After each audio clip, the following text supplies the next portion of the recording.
The America's Democrats podcast, a project of 21st Century Democrats, is made possible by contributions from our listeners. Want to do more? Go to americasdemocrats.org and click Donate. And thank you for allowing us to be your voice. And if you enjoy the show, please share it with your friends on Facebook and Twitter, and leave us a review on your favorite podcast app. This is the America's Democrats podcast, the weekly podcast for stand-up Democrats. I'm your host, Jim Kildee. This week, how voters used ballot measures to mandate an agenda for progressive change, and what Democrats need to do to end the policy of fear on immigration. Plus, Bill Press talks with Representative Dan Kildee of Michigan's 5th District on what the Democratic Party should stand for now. Had enough of Fox News, the House Freedom Caucus, and Donald Trump?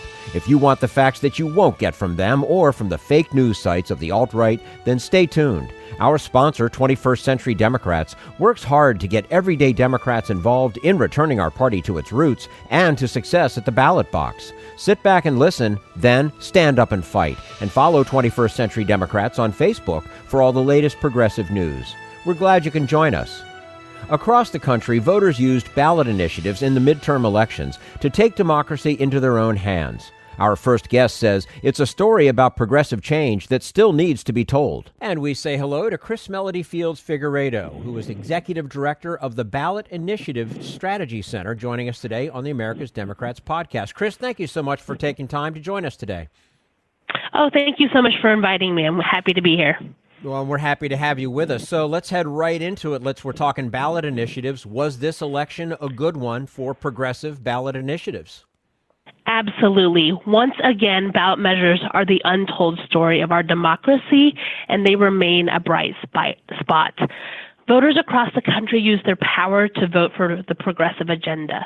The people voted to expand access to our democracy, remove politics from redistricting, dismantle the Jim Crow-era criminal justice system, disavow hate by protecting the rights of the transgendered community and the immigrant community, raise wages, and expand health care. And while we didn't win every fight, at BISC we know that this is a long game.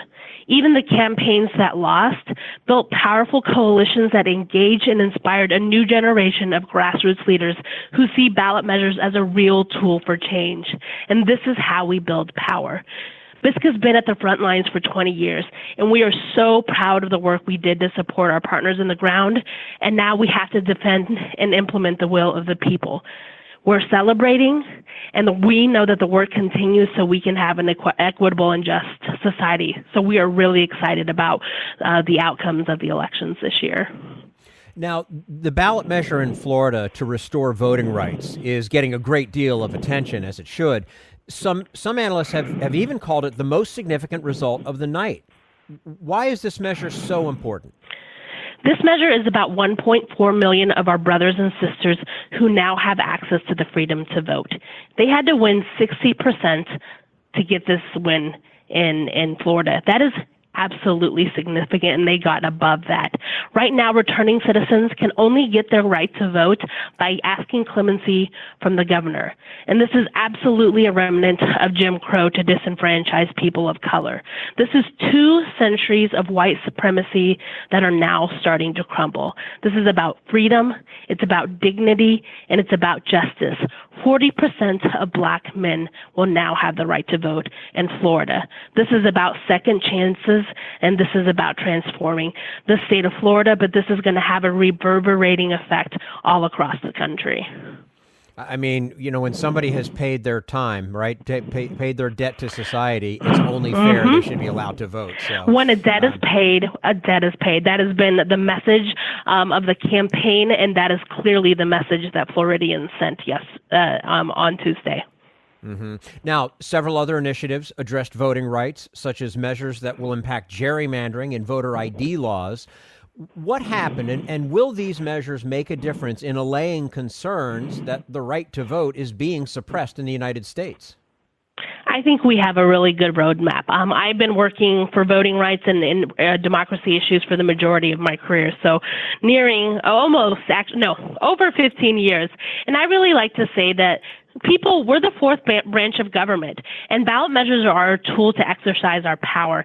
So we are so thrilled to see the host of democracy measures on the ballot this year that really are about structural changes that are going to change the way politics are run in this country. In Colorado, Michigan, and Missouri, we won those measures to take politics out of redistricting. We're still awaiting the results in Utah, but it looks really good there. Voting rights were expanded in states like Maryland, where same-day registration won, and Nevada overwhelmingly passed automatic voter registration. And one of the things that we're really excited about is Michigan's Promote the Vote measure that increased voter access from changing when the registration deadline is, to automatic voter registration and a number of other tools. So, this is, if we're really going to tackle voter suppression, we have to make these structural reforms. And we showed democracy really won at the ballot on Tuesday. We showed that, the people believe that we need to have a fair and equitable democracy. And, we did have some losses with voter ID laws in Arkansas, in North Carolina, but overwhelmingly the people said, this is enough. Stop rigging the system. This democracy is ours, and it is about we the people and making sure that we have a voice. Mm-hmm. We're speaking with Melody Fields, Executive Director of the Ballot Initiative Strategy Center, here today on the America's Democrats podcast. Chris, Medicaid expansion was declared a winner. How big a victory was that? This is a huge victory, and this is a continuation of the work that has been happening across the country to expand care to millions of America. And one thing that I want to note in Maine, even though it wasn't on the ballot this year, it was on the ballot before, and it hasn't moved forward in Maine because of Governor LePage. Now there is a Democratic governor in Maine, and now Mainers are going to have access to the Medicaid expansion that they voted for before. We won this in Idaho. We won this in Utah. We won this in Nebraska. It's still a little too close to call, but we are leading. And ultimately, I believe by the time your viewers are listening to this, we're gonna see that we have continued to increase access for health care across the country. And everybody knows, most citizens understand that Medicaid is an incredibly important safety net program, and they are willing to fight and protect and expand it. And we believe that this is a clear message to the Trump administration and to Republicans in Congress to drop their plans to get rid of Medicaid. Well, and something that you brought up earlier, and just talking about races in general, even where there weren't necessarily winners, the gaps were closed on so many things. And I think Medicaid's another important one where whether it is finally decided or not in a particular state, it's got to have the attention of Republicans at this point. It just has to. Oh, absolutely. And listen, this is Idaho. This is Utah. This is Nebraska. These are traditionally conservative states. The voters have spoken, and the Republicans need to hear the people who, in their state, they've sent a clear message that this is what matters to them and matters to their communities, and these are the issues that they should be focusing on. Mm-hmm. Now, climate change was on the ballot in a lot of states. What happened on that front? We didn't see as many victories as we hoped for on climate, and these were really uphill battles in Arizona and Nevada, but we did win in Nevada. The utility industry poured millions of dollars to defeat these efforts. Certainly in Arizona, it was one of the most expensive ballot measures this year, and that just means we are having a conversation around clean energy in these two states. It's been changed, and we're going to learn from these campaigns so we can build for work in the future. In Washington State, while the carbon tax measure lost, the measure has the backing of state lawmakers, and now we know that this issue is not over. We go people can go and pressure their political leaders in Washington and say, let's pass this through the state legislature. So, we're going to learn a lot. We're learning a lot of good lessons from the climate change measures this year, and we're just going to go back stronger for 2020. And the climate change is one that I just don't understand. I mean, there is obvious evidence, and yet there are so many non-believers in science. I mean, it's insane to me. Well, and listen, the utility companies, those against clean energy, they poured a lot of money into these races, and they sent a lot of misinformation out to voters. But on the ground, people were really having really important conversations, and that's what's so unique about ballot measures, right? Because it's a policy issue that you are making a decision on, right? You have the power to, the organizers that are out in the field, they're going out into communities and really having these in-depth conversations with people and moving the needle, and that's how we change people's minds, right? It's the real conversations that we have with people in their communities, giving them the correct information to start to change their minds. Right. And stop getting all your information from Facebook and Twitter and everywhere else. Exactly. Talk to real people in your communities, right? Like, these are the people, right? This is the way. This is organizing 101, right? This is what we're here to do is to have real conversations with people about these issues that are going to impact their lives. Absolutely. We're speaking with Melody Fields, Executive Director of the Ballot Initiative Strategy Center. And Chris, there were some firsts in this election for ballot initiatives. For example, Massachusetts passed the first statewide referendum to protect transgender rights. Will this lay some ground for future measures as we move forward? Absolutely. We are so thrilled to see the Massachusetts voters voted to protect transgendered rights. This was an incredibly important ballot measure this year. We hope that this victory puts a permanent damper on other efforts to attack rights in other states. This is this is such an important victory for Massachusetts. The voters there have sent a very clear message that this is not going to happen in our state. We are not about taking rights away from people. We are about building that equitable and just future. This measure, proponents that were trying to overturn these protections for the transgender community were saying that if they won in Massachusetts, this would be a blueprint to try and instill anti-transgender right measures across the country. And we proved them wrong. We proved that people cared about the transgendered community, and I believe that we're going to turn the tide on this issue. And that's about time as well. There are, of course, a lot of different ways a ballot measure can make its way to the ballot. Many of the initiatives in this election came as a result of citizen-initiated campaigns. Explain that distinction and why that matters. I'm going to go back to what I said a little bit earlier is, we, the people, that is our democracy. This democracy is supposed to represent us, right? We are this unspoken fourth branch of our government. And any time that we, the people, can use our voices to make the change we want, and if we're not getting it from our lawmakers, then we are making the decisions to transform our communities. There were 155 statewide ballot measures in 37 states this year. And of those measures, 68 were citizen initiated, and the rest were referred by state legislatures. It is so important that citizens have this opportunity to break this gridlock that we've been seeing all across the country.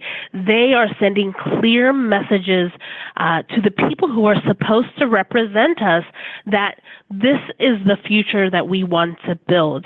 This is the future that these are the issues that they need to be talking about. These are the issues issues that are going to transform our communities.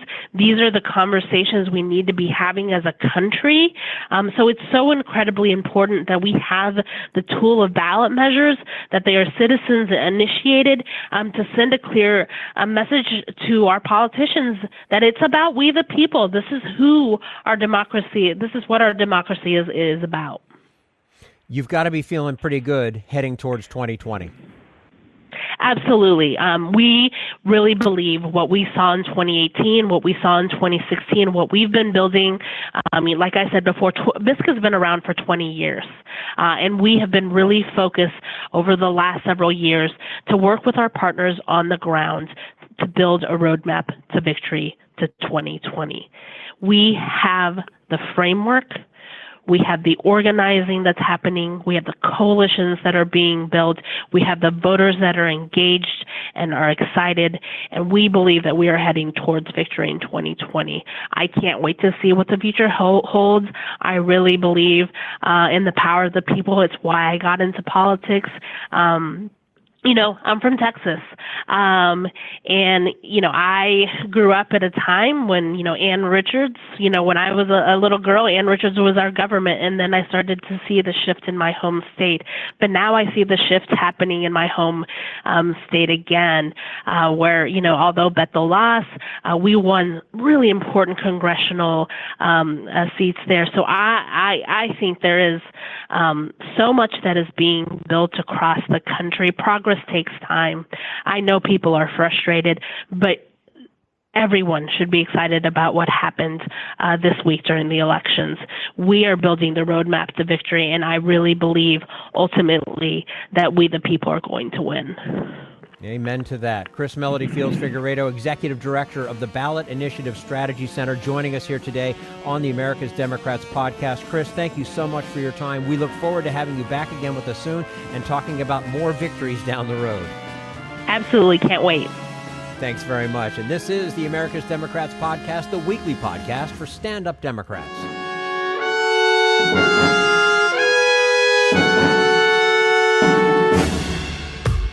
We want you to sit back and listen to this americasdemocrats.org podcast, a project of 21st Century Democrats. But we need you to stand up and fight. Do you want to get involved and help get our party back to its roots and to success at the ballot box? You can make your contribution to help us keep this show going and to elect Democrats who will stand up for democratic principles. Go to americasdemocrats.org and click on Donate at the top of the page. Social Security measure. I believe that we must pass legislation to provide medical care. This is our tradition. When our grandparents came to America, it was the Democratic Party which said, welcome. It was the Democratic Party, the party of Roosevelt and Truman and Kennedy and others, who said that America belonged to all its people, not just a handful of the rich or a few giant corporations. That's why great leaders like FDR fought so hard for Social Security, and why JFK stood up to the insurance companies and their Republican allies to get Medicare. It's not just one thing, or one time, in one place. It's about a whole history of standing up to the Republicans and saying someone has to be on the side of regular working people in America, whether it's defending Social Security or just the way your loved ones are treated on the job. That's what the Democratic Party is all about. And that's why this message has been brought to you by the Democratic Party. Working people like you and me. Paid for by 21st Century Democrats. Not authorized by any candidate or candidates committee. This is the America's Democrats podcast, the weekly podcast for stand-up Democrats. Coming up next, why it's not enough to just oppose Donald Trump's immigration policy. It's time to replace it. But first, we turn to Jim Hightower, America's #1 populist, for his common sense commentary. It's Cyber Monday. Get out there and buy stuff. But you don't actually have to go anywhere, for this gimmicky shop, shop, shop day lures us to consume without leaving home or even getting out of bed. Concocted by Amazon, the online marketing monopolist, Cyber Monday is a knockoff of Black Friday. Just another ploy by Amazon CEO Jeff Bezos to siphon sales from real stores. Seems innocent, but behind Amazon's online convenience and discounted prices is a predatory business model based on exploitation of workers, bullying of suppliers, dodging of taxes, and use of crude anti-competitive force against America's Main Street businesses. A clue into Amazon's ethics came when Bezos instructed his staff to get ever cheaper prices from small business suppliers by stalking them, quote, the way a cheetah would pursue a sickly gazelle. Jeff Crandall, who owns Old Town Bike Shop in Colorado Springs, is one who's under attack. He offers fair prices, provides good jobs, pays rent and taxes, lives in and supports the community. But he's noticed that more and more shoppers come in to try out bikes and get advice, yet not buy anything. Instead, their smartphones scan the barcode of the bike they want, then they go online to purchase it from Amazon cheaper than Crandall's wholesale price. You see, the cheetah is a multi-billion-dollar-a-year beast that can sell that bike at a loss, then make up the loss on sales of the thousands of other products it peddles. This is Jim Hightower saying this amounts to corporate murder of small business. And yes, it's illegal. But Amazon is doing it every day in practically every community. So on this Cyber Monday, let's pledge to buy from local businesses that support our communities. For information, go to American Independent Business Alliance at www.amiba.net. Need an antidote to the progressive blues? Want some good news about how grassroots folks are rebelling against the corporate powers and winning? Well, here's an easy-to-swallow pill for you, the Hightower Lowdown. Hightower's monthly newsletter will give you the lowdown, even as it lifts you up. It's 4 pages a month, jam-packed with facts you can use, actions you can take, and Jim's own Texas humor, all for only $15 a year. To become a lowdowner, go to hightowerlowdown.org. This is the America's Democrats podcast, the weekly podcast for stand-up Democrats. The rhetoric of fear over immigration dominated the midterm elections. Our next guest says Democrats now have an opportunity to turn that around.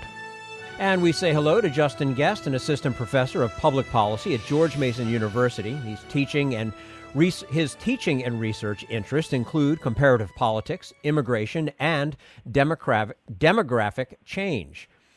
He's also the author of a couple of books, The New Minority, White Working Class Politics in an Age of Immigration and Inequality, and his latest, White Working Class, What Everyone Needs to Know. Justin Gest, thank you so much for joining us today on the America's Democrats podcast.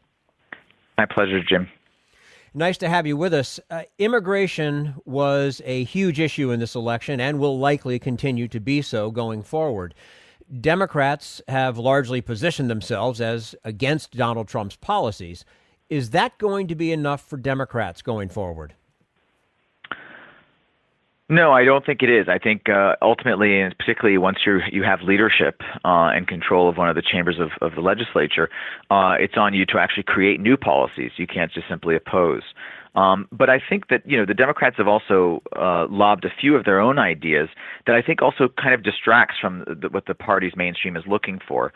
And I'm sure we'll get into this more, but the most prominent one I think that most Americans associate with the Democratic Party when it comes to immigration right now is the Abolish ICE movement. Anti-immigrant sentiment is one of the defining features of Trump voters. How can Democrats counter Trump without risking alienating this group even more? So I think this is really about communication, about clear political communication. The Democrats have not done a particularly good job, nor has the left in Europe and elsewhere in the world, at communicating a more nuanced position than simply opposing immigration outright, which is what most parties on the right are saying these days. Rather, it's about communicating an openness to immigration, but also a concern with process and procedure, and actually ensuring that the national interests are protected when considering who to admit into the country. And the Democrats, nor have many other left-wing parties, done a great job at actually explaining to the public in clear terms, or memorable terms, what they mean by that. Now, you've called the U.S. immigration system a relic of the past, referring to a time period in the 1960s when our current family-based system was established. You say that it is far more generous than I think the spirit of the United States is today. Can you explain that to us? Sure. So in brief, the American immigration policy today is really defined in the 1960s when the policy became oriented around family sponsorship.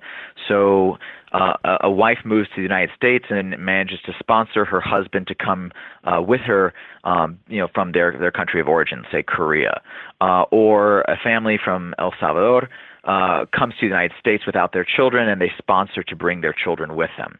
The same can be true of aunts or uncles, or perhaps a fiancé who you intend to marry. So that system, which was dependent on family sponsorship, that has generated for the last 50 years the vast majority of American visas for permanent immigrants coming to the United States. As recently as the 2010s, so just in the last 10 years, that the share of all visas for permanent migration in the United States made up by family migrants is about 65%. That is more than double than the nearest other country. So we are an outlier in the world, whereas the rest of the world now focuses much less on family migration and much more on economic migration. Economic migration refers to visas that they give out, that governments give out, in order for people to take up jobs that are available, to fill shortages in certain skills or industries that need more labor. And they can be high-skilled jobs or also low-skilled jobs. They can be professions or trades. And much of the world has leaned on economic migration, either in the form of those specific visas or with free movement agreements where people can move freely within a defined territory. For example, the European Union, but also Mercosur in South America in the Andean region, and then also the Trans-Tasman Agreement between Australia and New Zealand. Of course, the United States is not party to such a free movement agreement with a neighbor like Canada or Mexico, but the emphasis on labor migration has been much lower.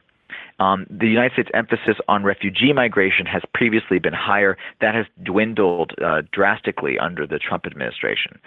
So really what we're looking at is an immigration system that has changed very little since the 1960s. It was affected a little bit by IRCA in 1986, and other than that, no major or comprehensive piece of immigration legislation has passed through Congress. And so that's what I mean when I say that the American immigration system is basically stuck in some kind of policy formaldehyde. Mm-hmm. Is there still room for generosity in American immigration policy? I think that there is, but I think it also has to be attuned to emerging public preferences. I think that there's a lot of distrust in the United States. There's a lot of distrust about what government is going to do.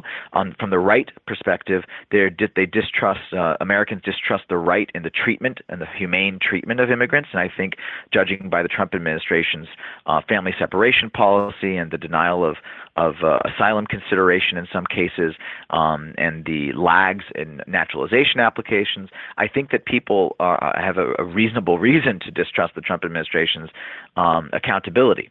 On the other hand, people distrust the left because they think that they are actually treating immigration carte blanche and have a sort of uncritical, unskeptical view of who comes into the country. And, there is some fairness there in the sense that the left is not advocating as hard for changing the immigration system and shifting it more towards something akin to the Canadians or the Europeans, which are more focused on labor, as I mentioned. So, I think that I do think that the American public can be persuaded to remain a generous country.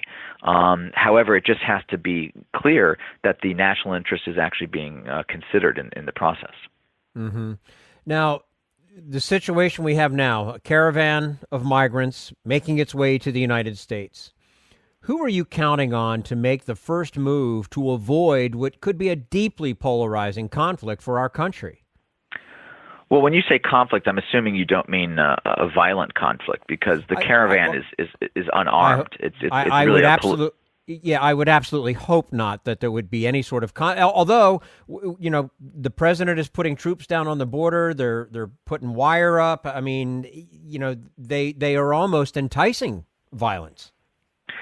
Yeah, I think that first off that this caravan is not happening right now. It's been happening. There are caravans that are coming to the United States in different sizes all the time. It's just that now is the moment that the President of the United States has decided to make it the number one political issue that he wants to discuss and to put on the agenda for his constituents. So, this is really about performance. This is performative politics at its most dramatic and melodramatic. I don't think that you're going to have a violent conflict at the border because immigrants are not armed. They're not attacking the United States. Quite the opposite. They are appealing to the United States to save them from violence. They are coming from countries like Honduras, where gang violence and other forms of violence are pervasive, and where there is desperate senses of poverty, desperate levels of poverty throughout much of Central America. So they're not coming to the United States to bring violence; they're coming to the United States to escape it. Oh, absolutely. But it remains a polarizing subject, and I think we see this when you look at red and blue in our politics.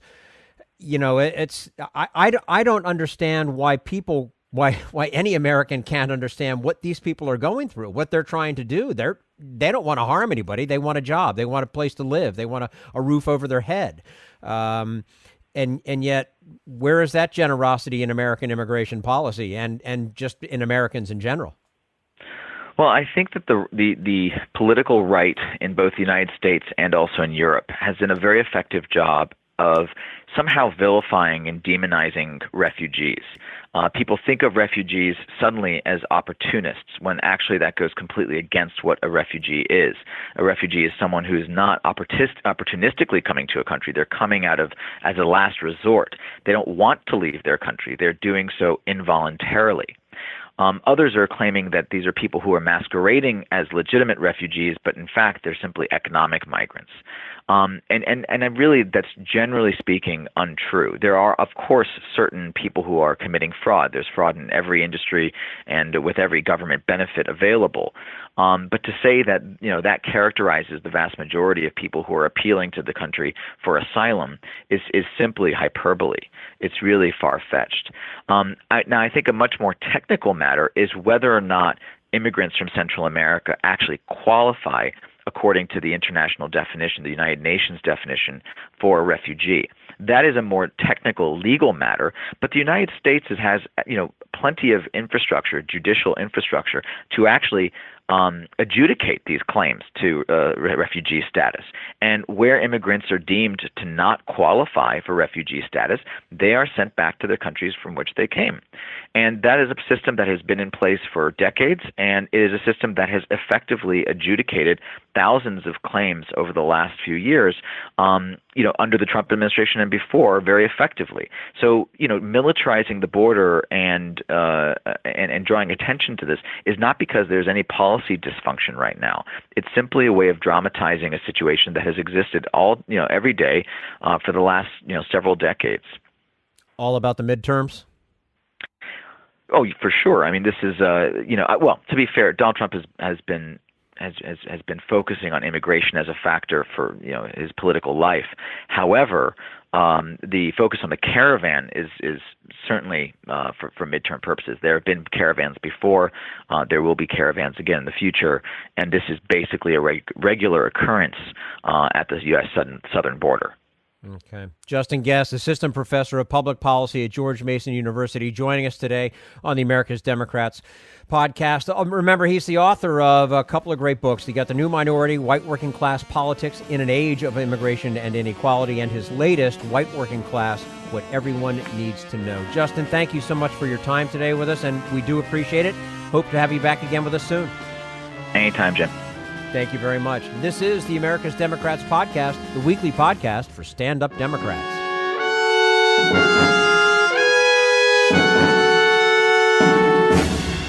We want you to sit back and listen, but we need you to stand up and fight. Help get our party back to its roots and to success at the ballot box. Make your contribution to keep the americasdemocrats.org podcast, a project of 21st Century Democrats, on the air, and help elect stand-up Democrats. Go to americasdemocrats.org and click on Donate at the top of the page.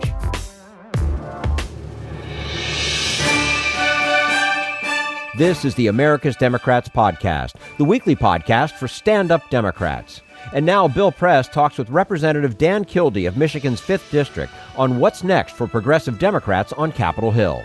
One more congressional seat in California flips to the Democrats every day. The landscape looks better and better. The blue wave keeps growing.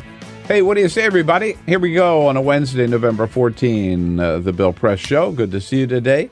And so good to have you with us as we tackle the big stories of the day from our studio on Capitol Hill here in Washington, D.C., joining you all across this great land of ours, coast to coast, from our studio on Capitol Hill. And we're joining you online on YouTube, youtube.com/The Bill Press Show. Don't forget to check out our podcast at BillPressShow.com and sign up for the podcast. On the radio with you on WCPT, on the whole greater Chicago area and nationwide, on television, on Free Speech TV, and here with us in studio, back for a fourth term in Congress, successfully re-elected from Michigan's 5th Congressional District, the Honorable Dan Kildee. Hello, Congressman. Good to be back. So it's better to be in the majority than the minority, right? Yes, although I've never been in the majority in the 6 years that I've been here. Whoa. I have not experienced that yet. Wow. I'm looking forward to it. Yeah. I mean, that's why we run for these jobs, to be able to actually push something forward, to do things. Actually get something done, right? Yeah, Rather than just fighting a rear guard action and sitting around while Paul Ryan refuses to schedule votes on anything important. And, we know that we'll have a Senate that'll be difficult to navigate, and obviously getting the president to sign legislation that we write will be a task in itself. But I just think it gives us an opportunity to send legislation over to the Senate, send legislation down the street to the White House, and if they don't want to sign it, then they have to deal with the responsibility of not supporting the work we do.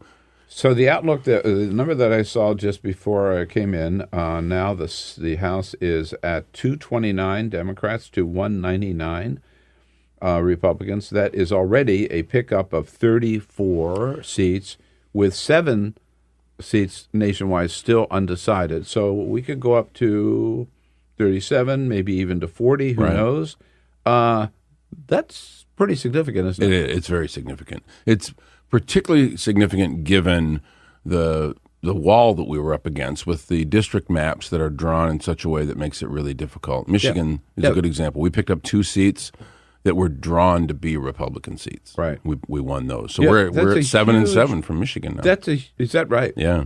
I think that's a huge point, that because we've had a couple of experts here in studio who said, the Democrats are never going to win back the House until the next reapportionment because the districts are so unfair and so, well, they are. But despite using the old maps, the Republican maps, Democrats pick up 37, 40 seats. No question about it. And we would have clearly picked up a lot more. In fact, we had a conversation yesterday in one of our leadership meetings about the seats that we came really close to winning. Yeah. And the natural tendency after winning the majority and winning a whole bunch of seats is for people to say, okay, now we have to posture ourselves to defend these seats in the next cycle. I get that.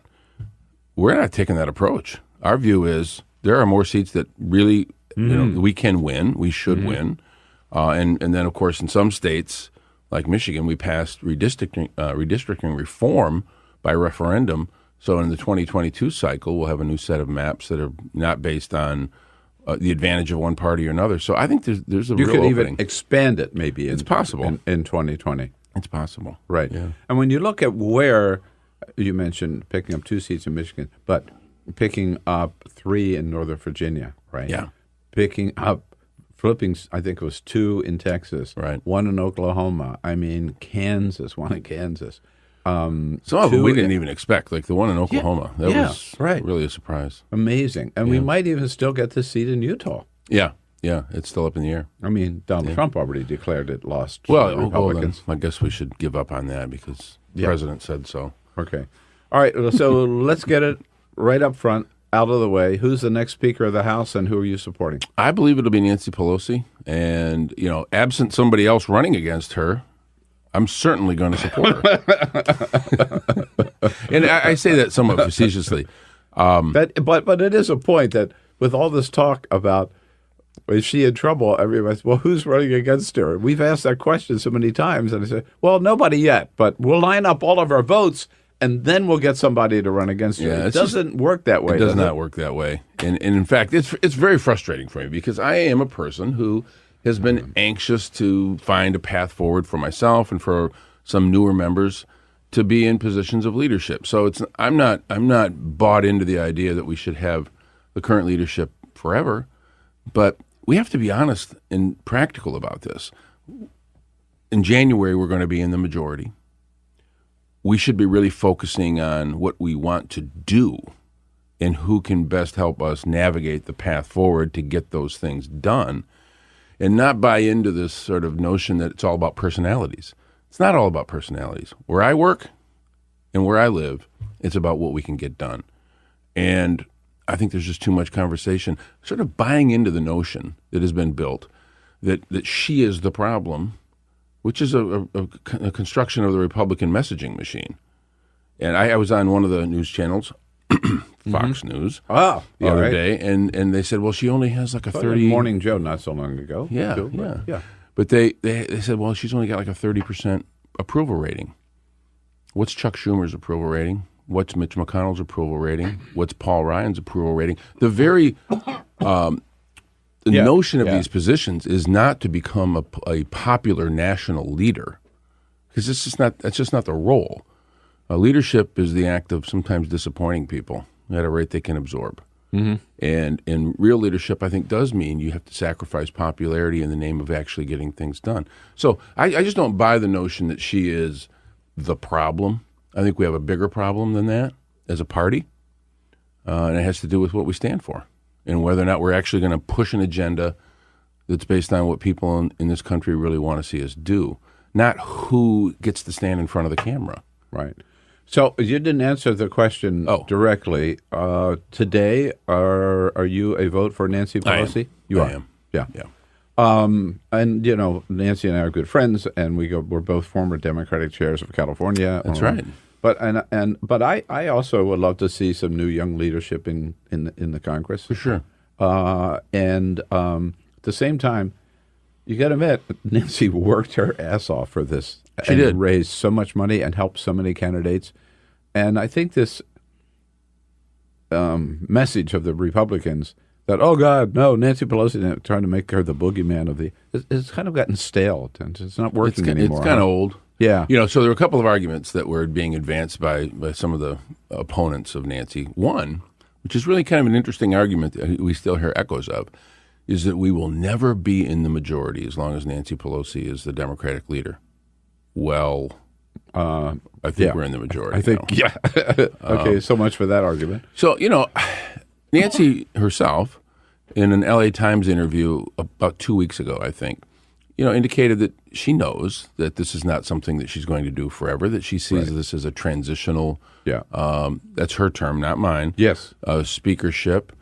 And so I think we all recognize that we're in that moment where a new group of leaders are beginning to emerge, and we have the top three leaders that are obviously in a position where they're not going to be around for a long, long time. That's fine. That's fine.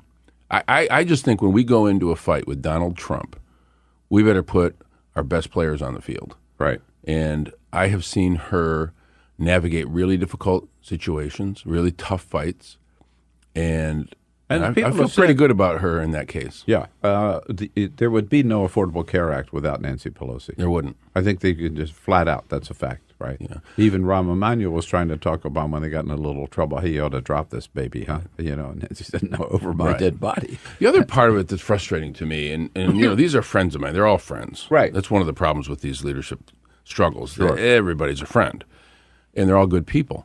And I think their intentions are sincere. But I believe especially when we are now in the majority, there's an obligation to have a plan.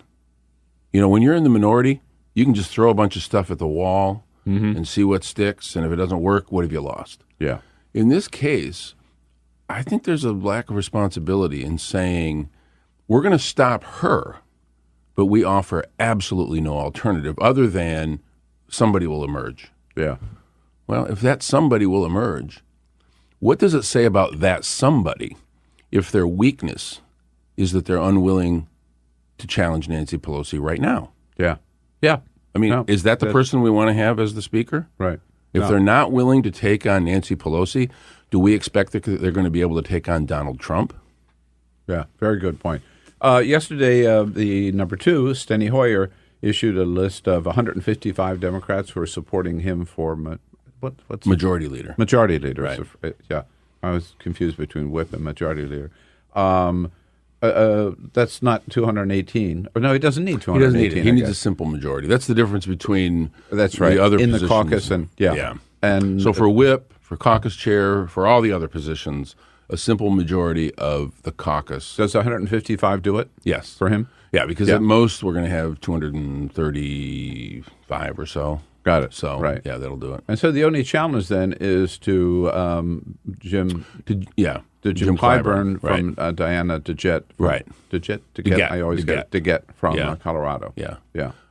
She's another one who's a great friend, and they're all, solid people. I think Jim plays a special role in our caucus, and he's a good friend, and so is she. But I think you have to make the case for change, and in this case, I'm not sure that she'll cross that threshold. Right. Now, what is then, do you see, and you've alluded to a couple of times, the role of the Democrats? I'm particularly cutting into, there's so many stories these days, and they kind of drive me crazy, that all Democrats are going to overplay their hand. They're just going to, they got all this power now. They're going to abuse this power. They're just going to be attack Trump, attack Trump, attack Trump. That's a whole agenda. So there's a big responsibility that comes, of course, with the leadership, which is the ability to have oversight hearings and to have investigations. There's the subpoena power. How do you see that Donald Trump says, you do any of that, I'm not going to cooperate with you? Right. So is it a choice between investigate or cooperate, or can you do both? How do you see it playing out? I mean, I think it's a false choice that has been presented, and it's being presented again by people whose interest is to try to make us respond and say, oh, no, we're not going to do that. We're going to focus on our agenda. The truth is, we all swear an oath to uphold the Constitution and to do the jobs that we are elected to do. One very serious responsibility is to provide that check on the other branches of government. And on the executive branch, we have a very serious and important responsibility that we have to do. It's not a choice. I mean, the choice, I suppose, is to not show up for work. Right. But if we show up, we have to do the job. Yeah. Now, of course, I'd have to add that the Republicans didn't do that for the last 2 years. Not for the last 2 years. They were fairly aggressive in the preceding 8 years. Oh boy, were they ever? Yes. Yeah. Benghazi. Right. And so but here's where I do think we do have a responsibility not to just be the other side of that coin, but to operate as I think I've seen Jerry Nadler, the incoming chairman of the Judiciary Committee, demonstrate. Adam Schiff, the Intel Committee, demonstrate. We're gonna operate in a dignified fashion. We're gonna do our job and take it seriously. We're gonna let the facts dictate where these investigations go, and simultaneously, we're going to push an agenda that we heard the American people tell us they want us to push. We're going to talk about pension security. We're going to talk about making sure that health care is a right that people can afford, not just a right that they have but they can't afford. We're going to deal with infrastructure. These are the things that the American people want us to address. Prescription drugs. I mean, that ought to be something we can take on right out of the box. Yeah. And some things you mentioned, the Senate is kind of a wall, not as big a wall as we thought, but still going to be maybe 52, 53, that these are issues that there'll be some senators willing to play as well? I think so. I mean, it's hard to say. The Senate's a different animal. It's not an accurate reflection of the body politic in this country when, a majority of senators represent a clear minority of Americans. But, the system perhaps can work. And if we send legislation over there, look, we can do things that are fairly reasonable, that are a big advance in terms of our agenda, that we could argue that anybody could support, like a prescription drug bill.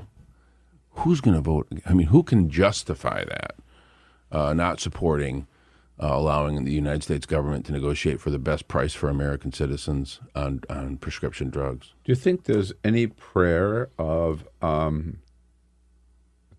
first of all, in the House and then between the House and the Senate, of anything on gun safety? Or is that issue just going to disappear? I think we are going to obviously take up the very simple common sense initiatives that had bipartisan support, for which the only obstacle was the lack of a Republican leader who would put it on the floor. You know, something like making background checks truly universal. Everybody thinks we already do that. We don't. 40% of gun sales don't go through any background check. We can fix that. Yeah. Outlawing simple things like bump stocks, which nobody heard of before Las Vegas, sadly. Magazine size so that the lethality of a rifle is limited to the number of rounds that's reasonable for a hunter or a target shooter. These things that had Republican support. I did a bill on bump stocks. 2 Democrats, 2 Republicans. We thought we had this thing locked. Even the NRA was having a hard time saying they would oppose it until we introduced the bill, and then they came out foursquare against it. We will be able to put these bills on the floor. You know, there's one measure on that. I just noticed today, and I'm reminded about the New York Times, that it was back in 1996 that Congress, after intense lobbying from the National Rifle Association, effectively barred the Center for Disease Control and Prevention. They're not allowed to look into the public health effects of gun violence. Right. They're not even allowed to study. And now the NRA is out there attacking the doctors. Right. Who dare say, you know, I'm treating too many victims of gun violence in my emergency room, and we ought to do something about it, right? I see it every day. They tell the doctors, stay in your lane. Yeah. I see it every day. I mean, I represent a community that has a lot of gun violence. And when I speak to the physicians, say at Hurley Medical Center in Flint, Michigan, they will tell me that one of the biggest public health threats to young Flint males especially is gun violence. It's one of the sad stories of this country that we have not been able to take on in a serious way because of one organization and their really unscrupulous way of wielding their power over a Republican Congress that is all too willing to cede their power to that organization. Right. Yeah. No, but I agree with you. I mean, I think the challenge for the Democrats, which they're more than up to right now, is to, yes, be the check and balance, which constitutionally is a job, and you appropriate the money, and then you do oversight to make sure the money's well spent, and at the same time, work on a positive legislative agenda. Yep. And God knows there have been ideas like this one that have been like waiting in line for somebody willing to actually move, right? Even the Dreamers, I think, is another area. Another one where we came close, and you think about it, we had some comprehensive immigration reform that passed the Senate in 2013. The House just couldn't bring it up, sadly. One of the aspects of the midterms, I think, that gets not enough people recognize the significance of it, is that Democrats not only win back the House big time, not only do out better in the Senate than was expected, but at the governor's level. Oh, yeah. And no better example than Michigan. Yeah, it was great. Now, so talk to us about the significance of now, you got the blue wall on the West Coast and the blue wall on the East Coast. But in the heartland now, we've got Pennsylvania, Michigan, Illinois, Wisconsin. Kansas, governorships. We missed Ohio. Yeah, I know. But otherwise, that's huge. It's really big. And in fact, in Michigan, since 2016, we've been hanging our heads because we lost the state of Michigan. Donald Trump won it by less than 10,000 votes. We elected a governor, a Democratic governor, with a wide margin over a very well-known attorney general. Female, Gretchen Whitmer, the former good friend of mine, the former Democratic leader of the state Senate. Mm-hmm. We also elected a new attorney general. We haven't had a governor with a Democratic attorney general, since Jim Blanchard was governor of Michigan a long time ago. We elected a Democratic Secretary of State who ran on the idea of restoring this notion that the right to vote is something that is sacred. Oh, my. How unusual. Yeah. Yeah, right. All the state boards of education. In Georgia. Exactly. Yeah. So, and we picked up 2 House seats. It was a big night for us. Right. It really was. And Debbie Stabenow getting reelected. Debbie Stabenow got reelected. Yeah. Of course, we had one eye on Wisconsin because we all felt some vindication that Scott Walker had to face the wrath of voters. You know how sweet it is. It is. I mean, for Scott Walker and Chris Kobach in Kansas, I mean, they were. That was another good one. Yeah. I was with Colin Allred. I don't know if you know who Colin is. Oh, yeah. He's from Texas. He's the guy who beat Pete Sessions, the chair of the Rules Committee. Yes. So some of these victories are sweeter than others. And, That's 100% true. Yeah. That's 100% true. Look, Democrats didn't win all of them. There were a couple of heartbreakers out there, but boy, there were some ones to really. If only we could have added Ted Cruz to that list. That would have been sweet. Yeah, I talked to Beto last night. He's in good spirits. He did something important because Beto's race is one of the reasons that Colin Allred's in Congress. Yes. That we won some of those seats. The organization that Beto was able to put together. He really lifted a couple of seats there. And you look at some of the changes in Texas, and they really are because of the enthusiasm that Beto O'Rourke caused there, and lifted all these other candidates all over the state of Texas. And he fell short. Not just the state of Texas. Right. And I was out working for a lot of these candidates. I was in Illinois, in Springfield, Illinois, with a great candidate who just fell short. I think we'll get maybe that one next time. Knocking on doors in Springfield and came across the Beto O'Rourke sign in the window. So I immediately took a picture and texted it to Beto. And he helped, I think, bring a lot of folks who believe in the principles of the Democratic Party, who'd felt perhaps that we'd gotten away from those principles. He brought a lot of people back. Mm-hmm. I hope he stays in the game. Is he going to run for president? I told him last night. I said, Beto, you got to be thinking about it. And he said, I don't want to make news here.